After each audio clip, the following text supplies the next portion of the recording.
A new and improved version of one of the greatest concert films ever made. Some say the greatest.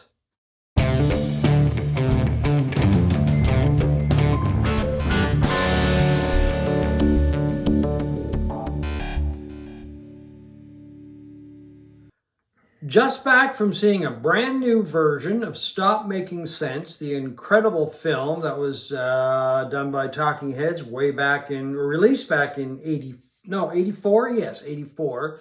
A new version just came out tonight. We saw it on IMAX. And safe to say, both of us were blown away for a lot of different reasons, which we'll go into. What about you? First call. It was like, it's always been my favorite concert film, but it's been quite a few years since I've seen it. I don't think I ever saw it originally in a theater. And it was like I'd never seen this film. I mean, it was just staggering in IMAX. Obviously, the size and the scale of the film, it was literally like you were on stage, standing in the middle of the band. And I don't remember it ever being that intimate. Well, the original film. I saw it in a theater. You don't remember seeing it. I did see it in a theater when it first came out. I can't remember which theater. It was downtown Halifax somewhere. And then I remember we were so blown away by it. There were 4 or 5 of us. We went to the local tavern, the Seahorse, and had a bunch of drinks and just talked about the film until I don't know what time, probably till the tavern closed back in those days. Just one of those evenings that I've never forgotten. And of course, the film was the center point of the evening. I had forgotten how good this film is. And I had forgotten how good Talking Heads, the band, is. As a band, I think they've been forgotten. I have. I mean, I'll admit it. In some ways. Yeah. I never think of them as one of the greatest American bands. But now after watching this film again, it reminds me of how much I loved them back in the day. And they're right up there with any American band that ever came along. They're very high up there. Yeah, very high. I mean, at one point, they ruled the airwaves in a sense. I mean, they you could hear them everywhere, especially in FM radio, anywhere. I know I worked in FM radio when they were at their peak. We played a lot of Talking Heads. Everybody loved Talking Heads, right? It was just one of those things. The thing that I got out of the film, one of the things that I got out of the film tonight, which I totally forgotten about, was how funky they were. Oh, I always knew that, but I had forgotten that. I mean, they were a funk band. Yeah, well, exactly, and I'd totally forgotten about that. In the film, and when they were doing this tour, they did have some help. The core band is David Byrne, Chris Frantz, Tina Weymouth, and Jerry Harrison. But in the film and on this tour, they were joined by 2 backup singers, Ednah, Holt, and Lynn Maybry, who just blew me away tonight. I had totally forgotten just how fantastic these 2 singers are. Bernie Worrell plays with them, Steve Scales plays with them, and Alex Weir. They joined the core group of Talking Heads in the film. And they just give the film an energy that it's incomparable. I mean, I don't know of a concert film that has this much energy. And seeing all these people just having a hell of a time, a great time. And this much sweat. I mean, they literally should have had somebody in the IMAX theater holding a squirt gun and giving you a spray of sweat every time you saw sweat flying on stage from the performers, because it was literally everywhere. You were right there. You were seeing the eye contact the musicians were making with each other at certain, they're always looking for cues and this sort of thing.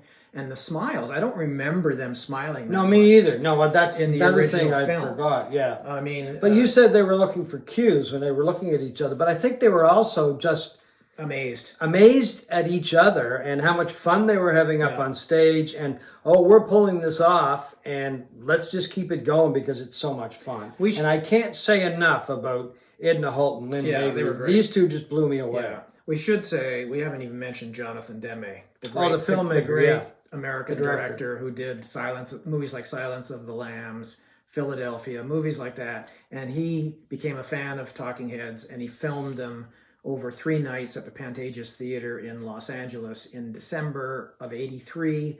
and the movie came out in April of 1984. And it quickly became my favorite concert film of all time, slightly edging out The Last Waltz, which I have a big poster of that on the wall. This cemented it for me tonight. My favorite is still The Last Waltz, but this is a very, very close second. In fact, tonight I can probably say that they're tied. Yeah. Because this is so fresh in my memory. But it's a different kind of film. It is, totally. I mean, it's the band. It's arty. Yeah, it's in a arty. good way. It's arty, and there's so much more energy than with The Last Waltz. And that's just the two types of music. So I guess what it boils down to is I still do like the band more than I like Talking Heads. But seeing this movie tonight, I'm gonna go home and I'm gonna start digging out my albums and CDs by Talking Heads and giving them a re-listen. And you've got the album down there that came out, so I'll pick that up. Yeah, this, by the way, I've sounds got the CD. fantastic. Both the movie and this album have two additional songs that were added to the movie and the album from the original film and soundtrack. Yeah. This tonight was verification that the best rock and roll in the world makes you dance, makes you move, and it makes you sweat. Well, and is fun, and it should be fun. Okay, we were at a theater, and the theater was packed. I mean, I think there were a couple of empty seats, but not many. And IMAX theaters are not as big usually as the bigger auditoriums as the conventional theaters. But people were singing, people were clapping. I didn't see anybody jump up, but it was an older audience. But not everybody was older. There were quite a few young people. I was actually quite surprised. But nobody was up dancing in the aisles or anything. Not that I saw. Maybe they were. I don't know. We were kind of up front, which I had reservations about before we even went to it. I was like, well, am I going to be... is it going to be too much? Right? Well, it almost was. Well, it almost was. I mean, it was just at a scale and a magnitude that was overwhelming. The sound was incredible. Yeah. We should say this showing of this in IMAX was synced to a showing in Toronto at the Toronto Film Festival. After which they had the original band, and they showed it in this theater in Halifax, as well as the other theaters that were doing this around the world, with Spike Lee moderating. Yeah, and Spike is a fan. You could tell by the questions and his the way he was talking to the band members. Yeah, he was excited to be there. Yeah, and the four original members, and I think it was probably the first time they'd been together, at least publicly, in a room in decades. Anyway, it was nice to see them together. Like all of us, they're looking a little older. Yep. And they're looking healthy, they're looking healthy, and they're around. It was a wonderful evening.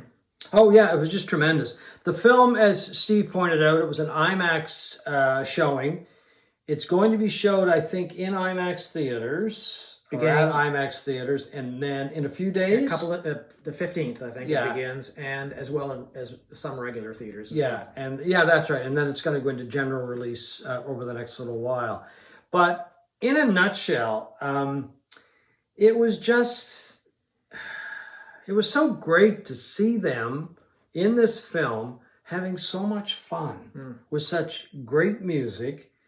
And it was really nice to kind of get that kick to say, oh, gee, why haven't I been listening to this for a long time? So as I said, I'm going to go home and I'm going to dig some stuff out and, listen to it, because these guys were great. I mean, they were at the top of a number of bands back in those days, and I think they've really just been forgotten, unfortunately. Well, I've always wondered, like, if I could go back in time and see one tour that I didn't see in the history of rock and roll, what would I like to see?